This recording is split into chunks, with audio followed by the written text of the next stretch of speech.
Welcome class 9th। उम्मीद करती हूँ आप सब खैरियत से होंगे।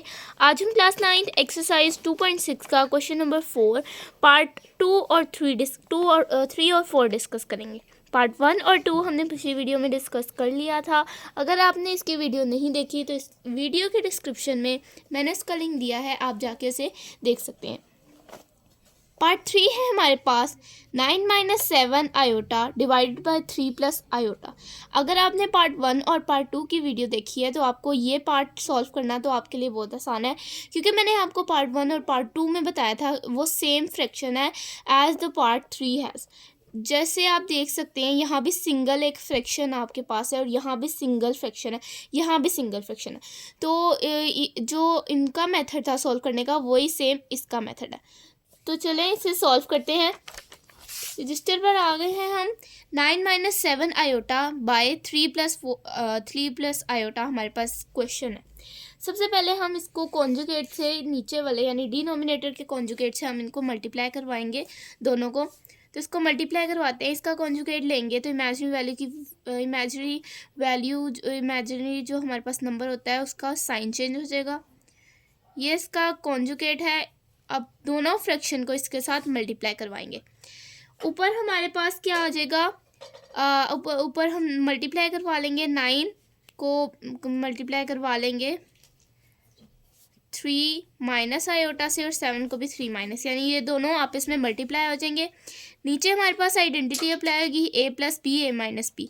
अगर मैं इसको कंबाइन करके लिखूँ तो ये कुछ ऐसी फॉर्म बनेगी जो है a plus B a minus B is equal to a square minus b square. ठीक है, ये आइडेंटिटी तो आपको पता है कि ये आइडेंटिटी ऐसे होती है।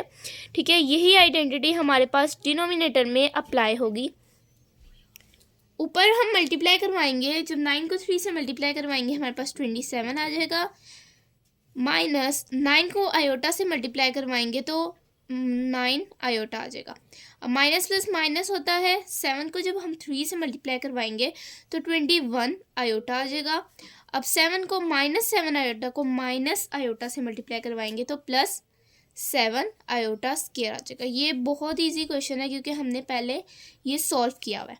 अब नीचे आइडेंटिटी अप्लाई होगी, 3 का स्क्वायर आ जाएगा क्योंकि 3a है और आयोटा b माइनस आयोटा का square. As you know iota का स्क्वायर किसके इक्वल होता है, -1 के। ठीक है, ये हमने चैप्टर को स्टार्ट करने से पहले ही देखा था कि आयोटा का स्क्वायर है वो -1 के इक्वल होता है। अब हमारे पास ऊपर जो वैल्यूज़ हैं लाइक जो आयोटा स्क्वायर है उसको हम रिप्लेस करेंगे। 27 minus 9 iota minus 21 iota plus 7 minus 1 divided by 3 का जब हम स्क्वायर लेंगे तो 9 आएगा और आयोटा का स्क्वायर किसके इक्वल होता है, -1 के। ये किसके इक्वल आएगा, ये हमारे पास आएगा 27 प्लस माइनस माइनस होता है तो -7 आ जाएगा। और हम इमेजिनरी वैल्यूज़ को एक तरफ कर लेंगे और रियल वैल्यूज़ को एक तरफ, 9 + 1 आ जाएगा। ठीक है, अब फर्दर सॉल्व करेंगे तो हमारे पास क्या आएगा, फर्दर हम इसको सॉल्व करेंगे तो हमारे पास आएगा 27 में से हम जब 7 माइनस करेंगे तो हमारे पास क्या आ जाएगा 20। ठीक है, और इसको हम अगले पेज पे सॉल्व करते हैं। क्वेश्चन हमने लिख लिया है, अब हम इसको सॉल्व करते हैं। 27 minus 9 iota minus 21 iota plus 7 iota square divide by 9 + 1।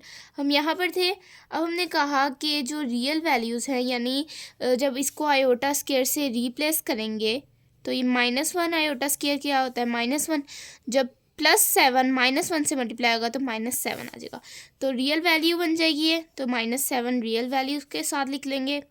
-9 iota minus 21 iota as it is हमारे पास आ जाएगा। नीचे हमारे पास 10 आ जाएगा। ठीक है, अब हमारे पास 27 में से जब माइनस करेंगे 7 तो 20 आ जाएगा। माइनस माइनस प्लस होता है तो 21 में जब 9 प्लस करेंगे तो -30 आयोटा आ जाएगा डिवाइड बाय 10।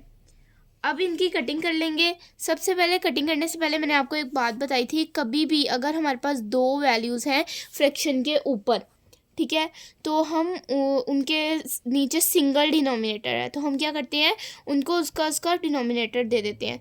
असल में तो हमें पता है ना कि ये दोनों का डिनोमिनेटर 10 है, यानी इसका भी 10 है और इसका भी 10 है, तो हम इनको अलग अलग दे देते हैं ताकि कन्फ्यूजन क्रिएट ना हो कि एक का 10 है। तो हम इसको अलग अलग दे देते हैं, तो ये क्या बन जाएगा, 20/10 माइनस 30/10। अब इनकी कटिंग कर लेंगे। 30, 10 1 ज़ा 10, 10 2 ज़ा 20, 10 इंटू 1 10 एंड 10 इंटू 3 30। अब हमारे पास क्या रिमेनिंग बच गया, यहाँ भी हमारे पास 1 आ गया, यहाँ भी, यहाँ 2 आ गया, यहाँ 3 आयोटा एज इट इज़। हमारे पास क्या बचा, हमारे पास बचा है 2 माइनस 3 आयोटा। ये हमारे पास क्या है, ये इसका आंसर है। ये इसका आंसर क्यों है, क्योंकि यह a प्लस बी आयोटा की फॉर्म में आंसर आ जाए या a माइनस बी आयोटा की फॉर्म में अगर कोई क्वेश्चन का सिंप्लीफाई हो जाए तो वो हमारा आंसर बन जाता है, क्योंकि क्वेश्चन में ही रिक्वायर्ड है कि आपने इनकी फॉर्म क्या चेंज करनी है, a प्लस बी आयोटा में या a माइनस बी आयोटा में कन्वर्ट करना है। नेक्स्ट पार्ट की तरफ बढ़ते हैं। तो नेक्स्ट पार्ट है हमारे पास क्वेश्चन 4 का पार्ट 4 है हमारे पास 2 minus 6 iota minus 4 plus iota divided by 3 plus iota divide by 3 plus. अब यहाँ देखिए नीचे उन्होंने क्या है, होनी तो हमारे पास ये एक फ्रैक्शन ही थी, इन्होंने डबल फ्रैक्शन क्यों दी है, क्योंकि दोनों के डिनोमिनेटर सेम है। यहाँ भी हमारे पास यही कंडीशन आई थी कि इन दोनों के डिनोमिनेटर एक ही था, ठीक है, हमने इन्हें अलग अलग दे दिया। यानी पहले इसके पास एक था, यहाँ पर पहले ये वैल्यू जो थी हमारे पास, इसके पास हमारे पास एक ही डिनोमिनेटर था इनके नीचे, लेकिन उन्होंने क्वेश्चन में इनको अलग अलग दे दिया ताकि कंफ्यूज करने के लिए। लेकिन सबसे पहले हम इसको इस फॉर्म में या इस फॉर्म में या इस फॉर्म में यानी सिंगल फ्रैक्शन में चेंज करेंगे, उसके बाद सेम वही प्रोसेस अप्लाई होगा जो 1, 2 और 3 पार्ट में हुआ था। तो चलें हम बढ़ते हैं अपने रजिस्टर की तरफ। ये क्वेश्चन मैंने लिख लिया है 2 minus 6 iota minus 4 plus iota divided by 3 plus iota divide by 3 plus iota. सबसे पहले ये दोनों सेम है, इनके डिनोमिनेटर सेम है, तो हम इसको सिंगल कर लेंगे ताकि हम उस फॉर्म में ला सके जिस फॉर्म में हम इसको क्वेश्चन को सॉल्व करते आए हैं। 2 माइनस 6 आयोटा माइनस 4, अच्छा अब ये ब्रैकेट में था, ब्रैकेट में लिख लेते हैं, ठीक है, तो ये किसके इक्वल हो जाएगा, 2 minus 6 iota minus 4 minus iota के इक्वल हो जाएगा, ठीक है, 3 plus iota as it is आ जाएगा, ठीक है। अब हम इसको क्या करेंगे, अब हम इसको माइनस करेंगे, यानी जो रियल वैल्यूज़ हैं उनको एक तरफ लिख लेंगे, इमेजिनरी वैल्यूज़ को एक तरफ लिख लेंगे और 3 प्लस आयोटा आ जाएगा। इसको इक्वल करेंगे, हमारे पास क्या आएगा, 2 को जब हम 2 को माइनस करेंगे 4 में से तो हमारे पास आंसर क्या आएगा, -2 आ जाएगा, ठीक है। -2 के बाद अब यहाँ पर हमारे पास हमने -2 इसको क्या किया है, सिंपल 4 को माइनस किया है। माइनस क्यों है, क्योंकि बड़ी वाली वाला साइन हमने लगाना था, हमने लगा दिया। अब -6 आयोटा माइनस आयोटा, जब माइनस माइनस प्लस होता है तो 6 + 1 -7 आयोटा, बड़ी वैल्यू का वाला साइन माइनस है तो -7 iota, 3 plus iota as it is. अब आप देख सकते हैं कि ये वो फॉर्म आ गई है जो हम ऊपर सॉल्व करते हैं, यानी जो भी हमने पार्ट 1 पार्ट 2 किया है उसमें भी हमने यही फॉर्म सॉल्व किया, यानी हमारे पास सिर्फ सिंगल फॉर्म्स आई, तो हमने इसे सिंगल फॉर्म में चेंज कर लिया है। अब हम इसको वही प्रोसेस अप्लाई करेंगे जो हम पार्ट 1 पार्ट 2 और पार्ट 3 में करते हैं, यानी इसको इसके कॉन्जुगेट से मल्टीप्लाई करवाएंगे। -2 -7 iota divided by 3 plus iota, ठीक है। अब हमारे पास हमने इसको जो है किससे मल्टीप्लाई करवाना है, इसके कॉन्जुगेट से मल्टीप्लाई करवाना है, तो इसका कॉन्जुगेट डिनोमिनेटर के कॉन्जुगेट से मल्टीप्लाई करवाएंगे तो इनका कॉन्जुगेट क्या बनेगा, इसका बनेगा 3 minus iota divide by 3 minus iota.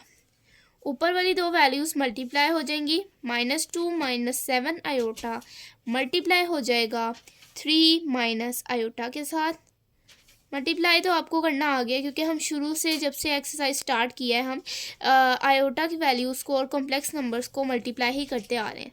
नीचे आइडेंटिटी अप्लाई होगी, 3 का स्केयर आ जाएगा माइनस आयोटा का स्केयर आ जाएगा। Iota square equals to -1। सबसे पहले ऊपर वाली वैल्यूज़ को मल्टीप्लाई करवा देते हैं। -2 जब 3 से मल्टीप्लाई होगा तो हमारे पास आ जाएगा -6, प्लस हमारे पास क्या आ जाएगा, जब हम -2 को 3 से हमने मल्टीप्लाई किया -6 आया, -2 को -1 से मल्टीप्लाई किया तो माइनस माइनस प्लस होता है, प्लस आ गया, +2 आयोटा आ गया।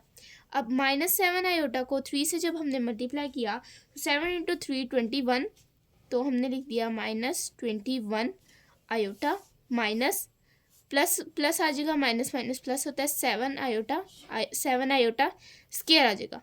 डिवाइड करेंगे विद सेम वैल्यू जो हमारे पास थी, जब 3 का स्केयर लेंगे तो 9 आ जाएगा, माइनस आयोटा का स्केयर तो -1। अब इसको इस 7 के आयोटा स्केयर को भी -1 से रिप्लेस कर देंगे, सेम वही वैल्यू आ जाएगी, बस मैं इसको रिप्लेस कर रही हूँ। +7 -1 डिवाइडेड बाय 9 + 1 आ जाएगा। अब वही सेम प्रोसीजर चल रहा है हमारे पास, 9 + 1 हमने उसमें भी किया था, इसमें भी किया, ठीक है। अब वही सेम वैल्यू आ गया, -6 -20। अब -6 जो +7 मल्टीप्लाई बाय -1 तो क्या आ जाएगा, -7। तो रियल वैल्यू उसको एक तरफ कर लेंगे, -6 -7 कहाँ से आया, ये वाला -7, +2 iota -21 iota as it is आ जाएगा, डिवाइडेड बाय 10 आ जाएगा। वो इक्वल है -6 -7 किसके इक्वल होता है, -13 के। अब प्लस माइनस माइनस होता है, तो जब हम 2 आयोटा को 21 आयोटा में से माइनस करेंगे हमारे पास क्या आ जाएगा, -19 आयोटा डिवाइडेड बाय 10। अब सिंपल सा मेथड है, मैंने आपको हमेशा कहा है कि आपने इसको अलग अलग डिनोमिनेटर दे देना है। अगर आपने मेरी पार्ट 1 और पार्ट 2 की वीडियो देखी है तो मैंने आपको बताया था कि कभी भी आंसर जो है इस फॉर्म में नहीं लिखते, यानी सिंगल डिनोमिनेटर नहीं लिखते, उनको अलग अलग, यानी इसको अपना डिनोमिनेटर दे देते हैं, इसको अपना, तो इन दोनों को अलग अलग डिनोमिनेटर दे देंगे। -3/10 -19 आयोटा बाय 10, ये हमारे पास क्या है इसका आंसर। आई होप आज की वीडियो आपको समझ आई होगी। हमने सिर्फ क्या किया है, ये वाला पार्ट थोड़ा सा ट्रिकी था, क्योंकि हमने इसमें डबल फ्रैक्शन आई हुई थी, और मैंने आपको कहा था डबल फ्रैक्शन आई हुई है तो घबराने की कोई बात नहीं, क्योंकि नीचे जो है सेम है। तो हमने जो, अगर आपने पार्ट 1 और पार्ट 2 की वीडियो देखी है तो उसमें मैंने बताया था कि अगर सेम हो तो या हम सिंगल करके लिखते हैं क्वेश्चन को सॉल्व करते हुए, लेकिन आंसर को लिखते हुए हम उनको अलग अलग दे देते हैं। तो सेम यही प्रोसीजर हमने किया, सबसे पहले हमने इसको सिंगल में चेंज किया, उसके बाद वही प्रोसेस अप्लाई करके यानी मल्टीप्लाई किया डिनोमिनेटर के कॉन्जुगेट से। उसके बाद नीचे हमारे पास आइडेंटिटी लग गई, a² - b² वाली, ऊपर वाली दो वैल्यूज़ हमारे पास मल्टीप्लाई हो गई। ऊपर वाली वैल्यूज़ मल्टीप्लाई हुई तो हमने प्लस माइनस कर लिया, आयोटा स्केयर को -1 से रिप्लेस कर दिया। नीचे हमारे पास 9 + 1 आ गया, 10 आ गया, और फिर हमारे पास ये आ गया। अब फर्दर इसकी कोई कटिंग नहीं होती थी, तो हमने इसका अपनी मतलब इनकी जो प्रॉपर्टी थी यानी 10 अपना इसको दे के हमने क्वेश्चन को सॉल्व कर लिया। तो ये हमारे पास आंसर था। ऊपर वाला क्वेश्चन भी बहुत इजी था, क्योंकि हमने पार्ट 1 और पार्ट 2 किए हुए हैं, तो इसलिए ये वाला इतना डिटेल में बताने की ज़रूरत नहीं थी, लेकिन फिर भी मैंने आपको एक एक चीज़ डिटेल में समझाई है। आई होप आपको आज की वीडियो समझ आई होगी। मेरे चैनल को लाइक करें, शेयर करें और सब्सक्राइब करें। अल्लाह हाफिज़।